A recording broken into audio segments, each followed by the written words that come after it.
Okay, hello and welcome to the Eglinton Fire Station. My name is Paul Stafford. I have with me Greg Ingersoll and Mark Darling. Greg is from the Rural Fire Service, Mark is from the SES, and they are joining us today to take us through some of the storm preparations that we can do that you guys can assist your parents with to make sure that your home is a complete safety zone. Now, we've even got a storm coming in for us right now as a great bit of reality TV. So we're going to start down the back here where you'll so often find great piles of debris where folks like me who are too lazy to clean up the yard completely tend to push things away. We've got a nice pile of stuff down here that's going to, well, in my view, wouldn't cause any sort of problem at all, but I think these blokes are going to tell me otherwise. So if you'll come with us now. Okay, now this is my backyard and I've mowed it beautifully, but I've tended to push all the stuff I don't use down the back here. Now, in my books, there's nothing wrong with this. What could possibly go wrong here, Greg? Well, you notice we're next to a nice big paddock here. If we had a fire coming up through here, come through the fence, we've got very fine fuels on the ground. We've actually even got fine ladder type fuels. If any of these catch fire, they can actually blow up in the wind, they can catch the trees on fire, and these type of fuels will actually blow through the air, land on your house. So this little pile of sticks, which would really only take me an hour or so to clean up, you're telling me could actually catch an ember and set these trees on fire? Correct, yes. Carry into my house? Yep, and we've also got a lot of stacked up timber and things here where embers can go down through the top of the pallets and underneath into the embers, catch this on fire. Okay. You've got a problem. Okay. Now, Mark, there's nothing you can criticise me here for. I'm feeling a bit tender, mate. So there are several things in terms of storm. All right. Okay. You've got some. You can see the metal there. That's loose. That potentially could fly around. You've got bits of sticks, branches that they could also fly around. They could go into windows of houses. They could go into other people's properties. Okay. So it's about collecting all that up, disposing of it. Okay. Now, when we're talking about winds, we're going to have a great demonstration in a minute of the danger of winds. Now, this is a breeze, obviously, but we've been experiencing in Australia recently some winds which are off the hook, aren't they? I mean, they have been big winds. Yeah. Now, you were down in Sydney just a fortnight ago for those big storms.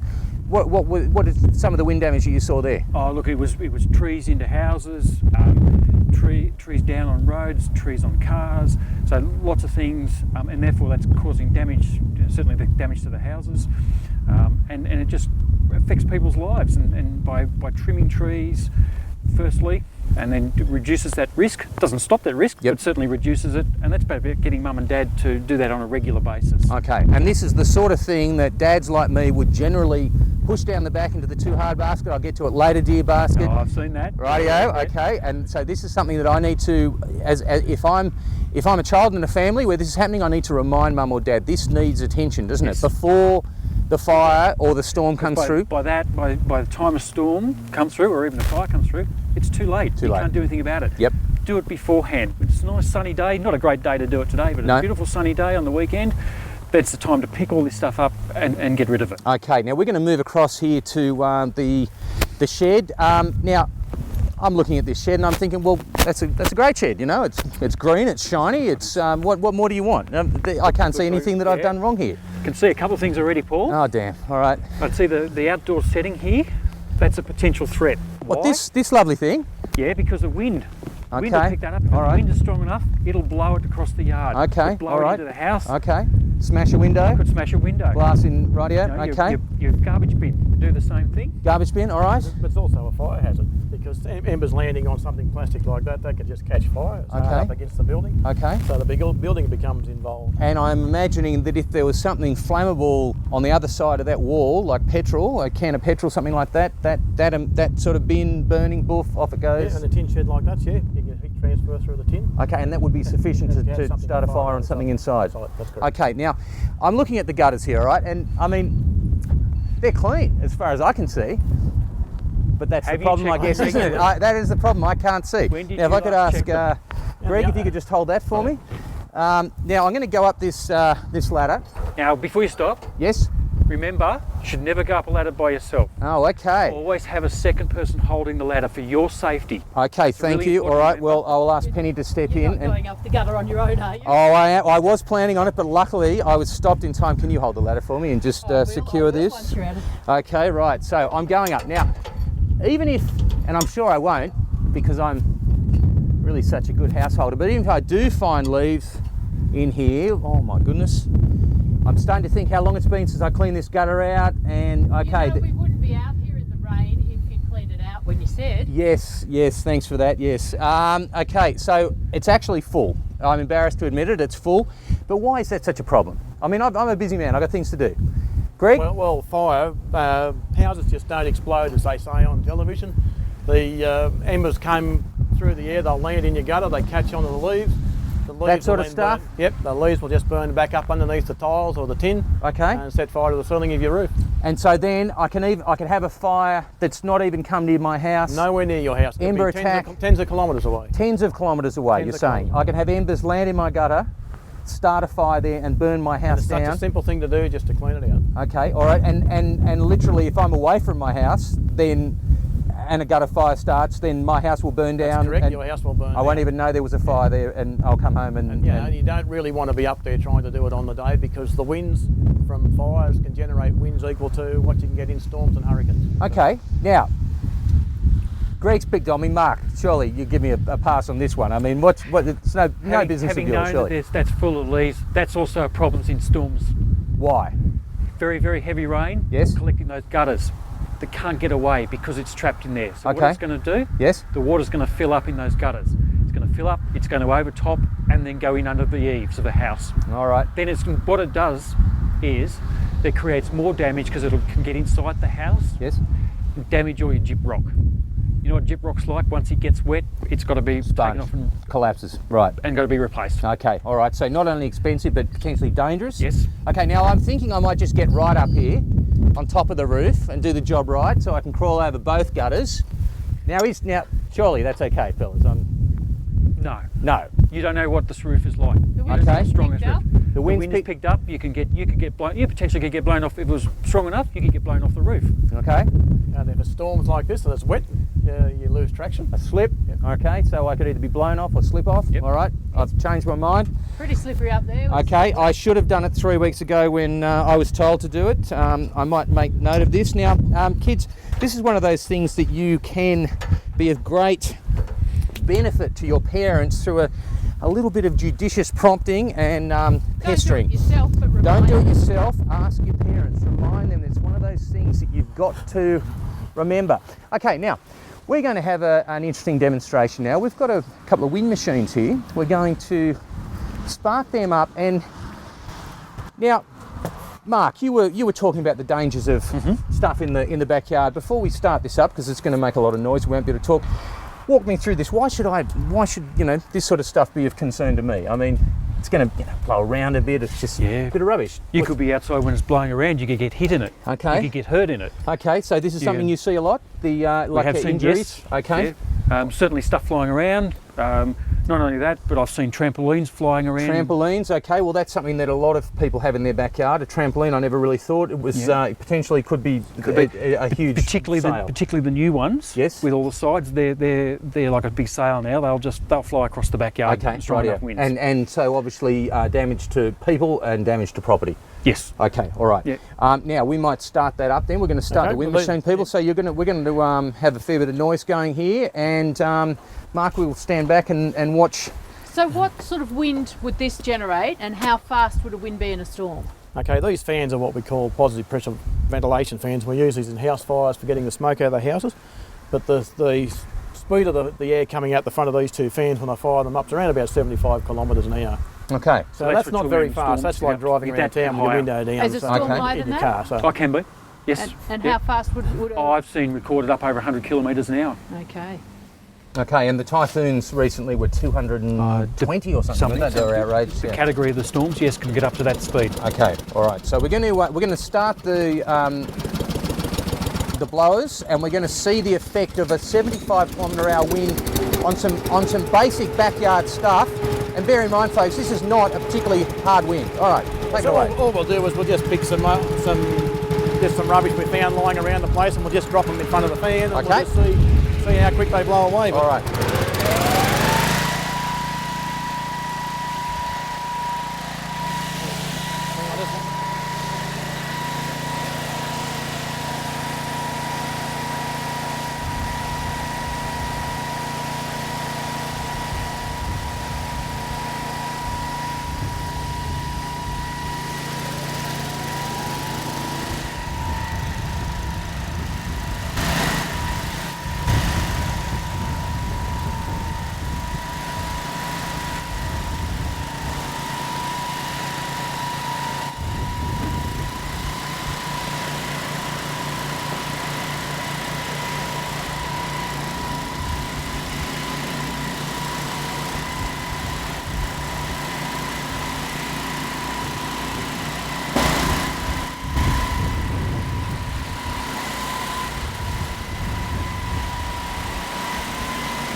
Okay, now we saw the effect of the wind on some fairly common items. Now some of those you would say, well, that's harmless, so a bit of plastic, a cardboard box. But if they were to blow out from your backyard onto the road, that is really a potential accident risk. The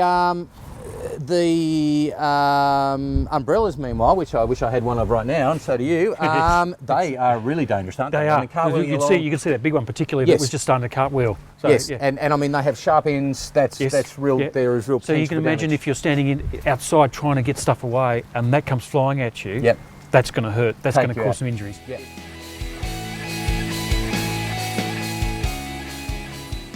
This is obviously a model of a flood scenario.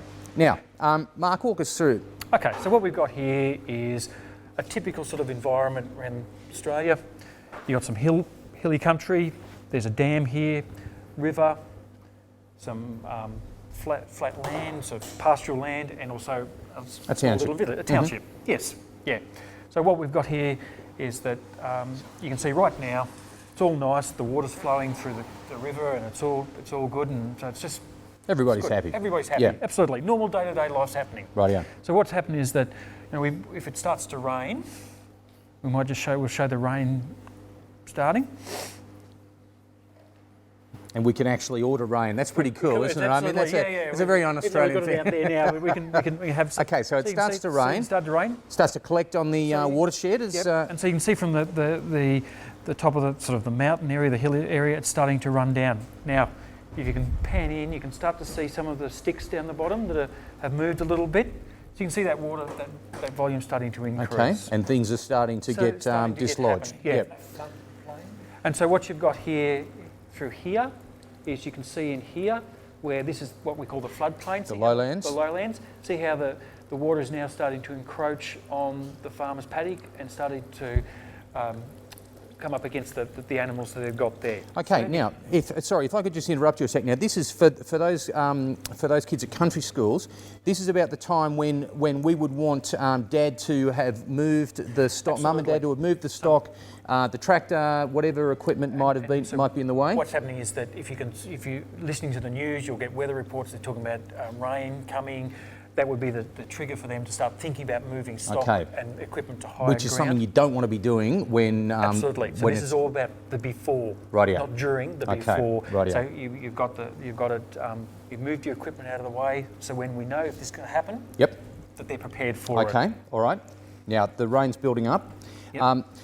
We have had recently a succession of drownings, which have been caused by people trying to cross flooded roads. And I mean, since we first started working with you, Mark, one of the strongest messages you've given us is the fact that no matter how much water is across the road, Never drive, walk, or ride or play in water. And this is a message that these students can really take to their parents, isn't it? Because it's generally speaking the parents who are impatient. They want to get through, they've got to get to work, they've got to get to grannies, there's something happening. Yep. Just it's life. They've got things to do. So what you can see here in this model, Paul, is that At the moment, it's nice clear water. Yep. In real life, though, that water will be really dark, black, murky, brown. What you don't know is what's actually in that water. This could be sticks, it could be animals, snakes particularly. Okay. Pollution, be it from septic tanks or sewage, chemicals that are in the water. Yep. You just don't know what's in it. Yep. So our advice is never ever go into flood water. Okay. So you can see here on this bridge where We've actually got a log underneath the water, haven't we? Yes. So as you said, this water's clear, but that would be brown. It Absolutely. Wouldn't, You wouldn't see and you that. would not see that No. log. So let's say I'm in this black car at the front, So what happens is you getting see, impatient, Yep. thinking, God, Mark's waiting for me on the other side. He's going to be spewing. and they'll just, I'm going to. Through he goes, and off it goes. and it goes. All right, so that washed off the causeway. Now, in this instance, the causeway hasn't even been damaged by the floodwater, has it? It No, could well well, have been though. but you I don't might cover that Yep. every day. I might know that causeway backwards, but right. I do not know what damage has been caused by that. For instance, that big log coming down could have dislodged underneath it. So what I think is a couple of centimetres of water could be a metre of water. Absolutely. And what you'll see here is the orange car and the white car. They've been really smart. They've stopped. Okay, They're not going anywhere. they're waiting. But they're waiting. Now, this water's come up pretty fast. It's raining up in the watershed. The water level's risen fast. How long would I have to wait for? I'm in the orange car. I'm meeting Mark as well. I'm thinking he is really going to kill me. But it's We don't know. if it stops raining. I mean, It could clear very quickly. okay. But So it my could impatience just all right. So really, I simply the rule of thumb is water Wait. on the road. I wait. Certainly, firstly, do not go in it, Right. and then just wait. Okay. Now we know obviously with cars that we don't drive through. When you say do not go in it, one of the great dangers of flood is that it attracts people. Kids love to play in the water.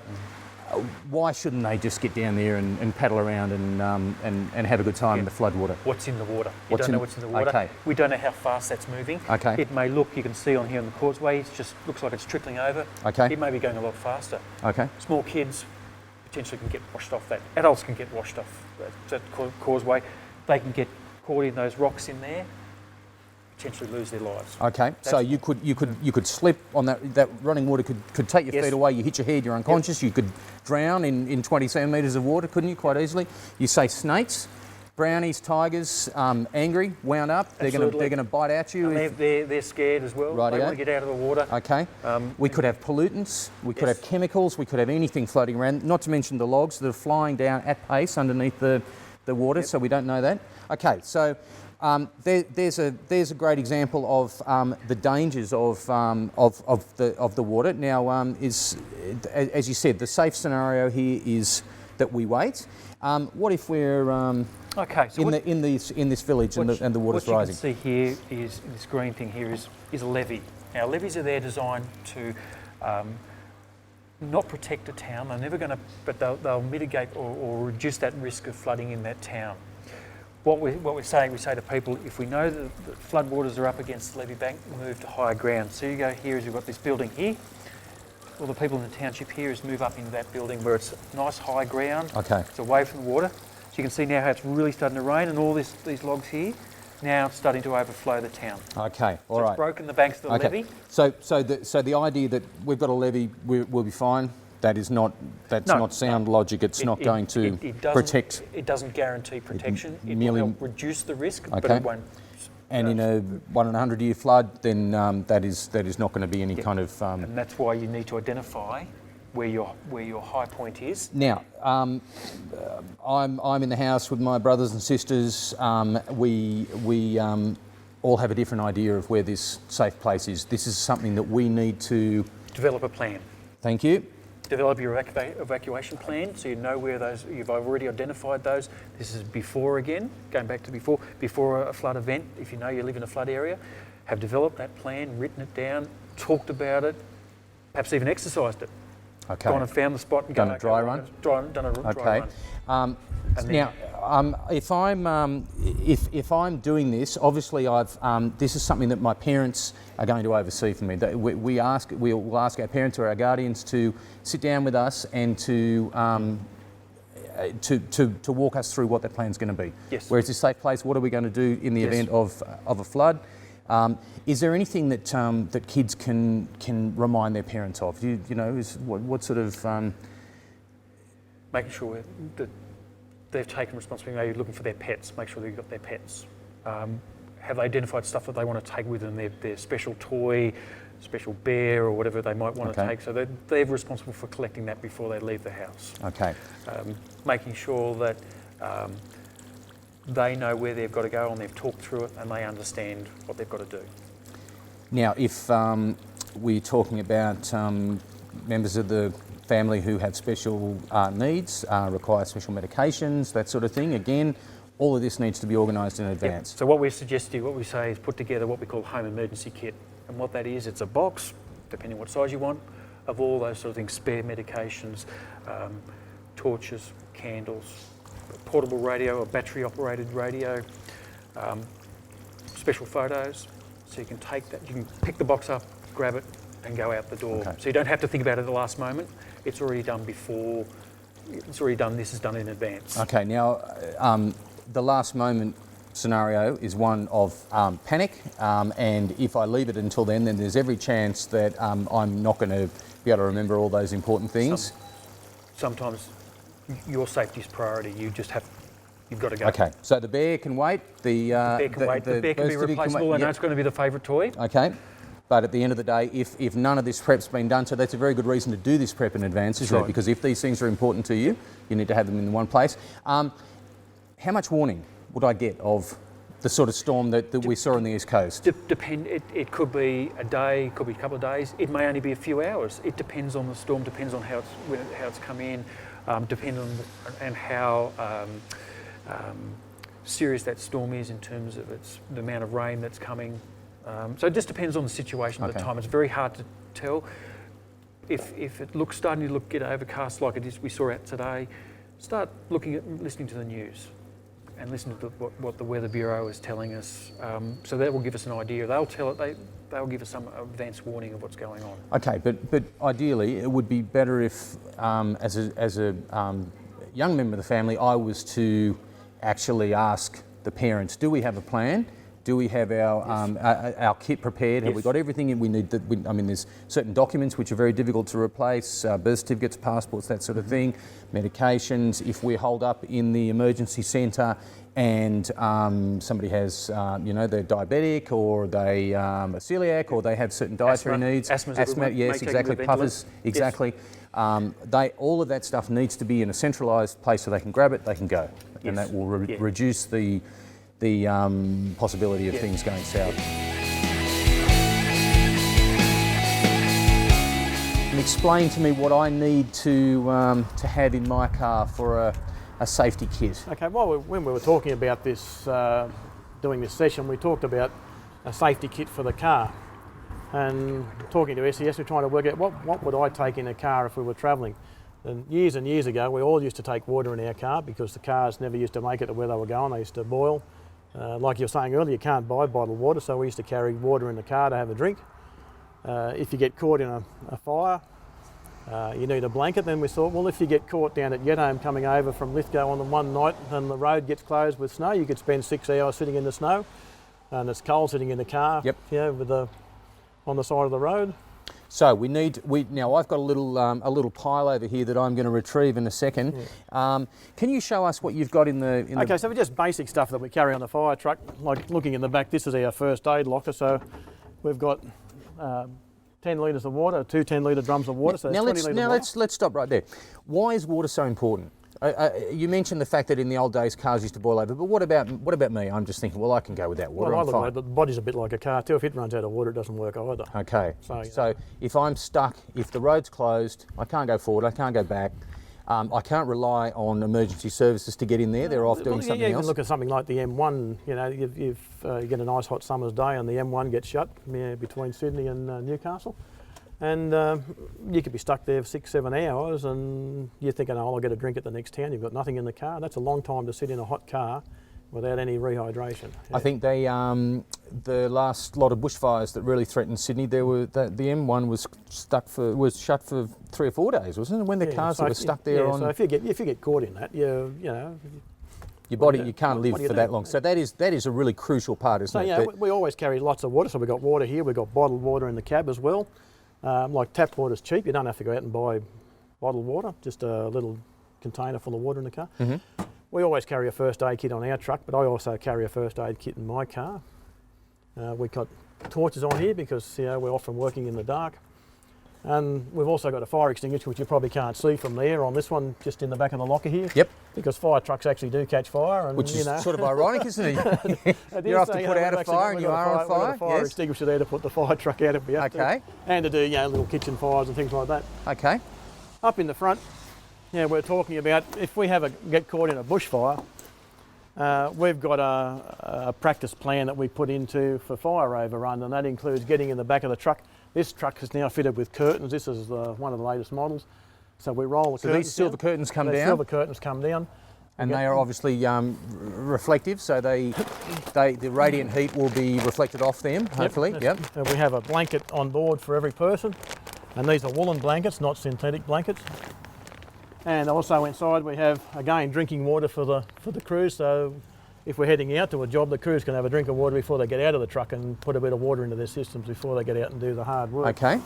So that's just the basic stuff for the human survival of the people in the truck without actually fighting the fire. So it's water, we carry blankets, first aid kit and a fire extinguisher. Okay. Now, when we were discussing being caught in a fire last time we were meeting, there's a misnomer. There's the idea that if you're stuck in a fire in a car, you are toast. That's not the case, is it? Well, you're better off in a car than on foot. Okay. So, and now just walk us through what do we need to do? What do we need to have in a car? The basics to just in case I was caught in a bushfire. The road's closed up front, behind. I can't get out. I'm obviously not going to drive, am I? No, the smoke on the road is that thick, and most of the people that have been killed in cars, in fires, have actually had a car accident by driving through the smoke. Because they just cannot see. And they just run into trees and off the edge of the road and things like that. They're panicking, they're trying to get out of there. The other thing is the biggest killer in bushfires is what they call radiant heat, and that's like if you're standing in front of a radiator at home and you can feel the heat coming off it. If you can put a barrier between you and the radiant heat, you increase your chances of survival dramatically. Okay. So that's what we're doing in the car. So the car's made out of metal, right? Except for the windows. So what we need to do is get in the car, we shut the air vents and everything down, we put the air conditioner on recirc. Yep. We can leave the engine running. We leave the engine running, we leave the lights on. We leave the lights on, so in the smoke, if somebody else is driving on the road, they've got a little bit of a chance to see you before they run into you. Okay. Then we get down as low as we can, lower than the door and the window. So I'm in the car, I put the car seat back probably, I've got the... Then you put the blanket over the top of you as the last. Okay. And that way, another car driving around is going to see the lights. The engine is running because my air conditioner is running on, but I'm recycling the air. Yeah. So it's recirculated. It's not sucking smoky air in, and theoretically the bushfire will go over the top. Obviously, I then when the fire front has passed, I leave the car. You leave the car, yeah, because the car is made a lot of plastics inside, so the car will actually start to melt. The tyres will be on. The tyres will eventually catch fire. It's very, very rare for the fuel tank to actually catch fire, so the car's just exploding into a ball of fire is... So that's Hollywood. That doesn't happen. Yeah. Okay, but the idea is for the fire front to pass, the radiant heat passes with it, and then I get out. To get out of the car, yeah. Okay. And then you can use the blanket to stand on it because the ground's going to be hot and things like that. So, Okay. So, but the main things to remember, I've got the windows up, I've got the engine running, I've got the lights on. And it's down below the radiant heat. Down below it, as low as I can get it, because the heat's not going to go underneath the car, or at least it's a steel chassis anyway. Yeah, but the flames can run underneath, that's not going to worry you. But again, you should also try and park in an open area. You're not going to park in the middle of the grass. Okay. So if middle of a bad area, middle of a dirt road or something like that. Now, having said that, you wouldn't park in the middle of the road, though, would you? Like a major road, you would get to the side, I'm guessing. Yeah. Okay. And onto the side office where the fire's coming from. Right. Yeah. Obviously.